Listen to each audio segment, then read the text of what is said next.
hiyo ni kisasi ambayo inaisha. Therefore we are preparing this officer to take over from us for the future command of the National Police Service. Kwa hivyo wakati tumeona kama ameenda, tunajua there is a gap kubwa sana kwa hii lineage ya polisi in future kulingana vile tunapanga. Ya pili, I've come here for so many reasons. One is kusema pole, ya pili ni kuambia afisa wale wamebaki, kuwapatia moyo, wasikufe moyo because this is a journey. Ya tatu pia ni kuambia familia pole. Na ya mwisho ni kuambia watu there is life after death. That's how the Bible say. There is life after death. Hii sio mwisho.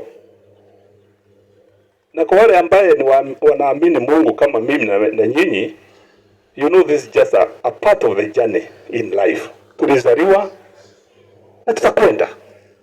Kwa hivyo napatia moyo watu wote ambao wamekuja siku ya leo, all mourners who have come today, kuambia hii ni safari na hata tukitaka tuweze tukaitoroka. Kwa hivyo tuikubali vile imekuja.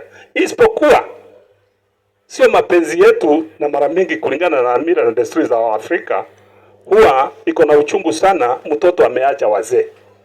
Na hiyo ndio ile uchungu saa hizi tuko naye. Ya kuwa ni kijana mdogo, kijana mwenye nguvu, hakuwa mgonjwa na maisha yake imekuwa terminated. Hiyo ndio uchungu ile ambayo saa hizi inatupiga kwa wakati huu. Now on behalf of the National Police Service and especially the Inspector General, the DIG, my regional commander Mr. Ubati, myself, yangu ni kuleta kodore zangu. Najua kesho hatutakuwa pamoja, lakini my OSPD atapeleka nyinyi, atakuja mpaka huko na asome kodore letter ile imeandikwa na Inspector General.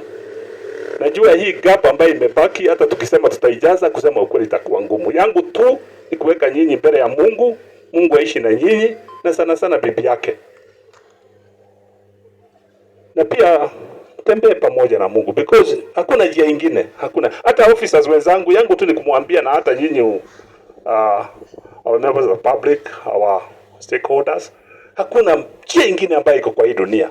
Wewe amka asubuhi, ambia Mungu asanti, saa 7 ambia Mungu asanti, jioni ambia Mungu asanti, because that's the only way. Ile usalama tuko nayo sisi tumejipatia. Boma bila Mungu, bila kuchungwa na Mungu, hapa hakuna boma. Wachungaji wanafanya kazi bure. Si ni kweli? Yangu tu with those few remarks, I wish you well.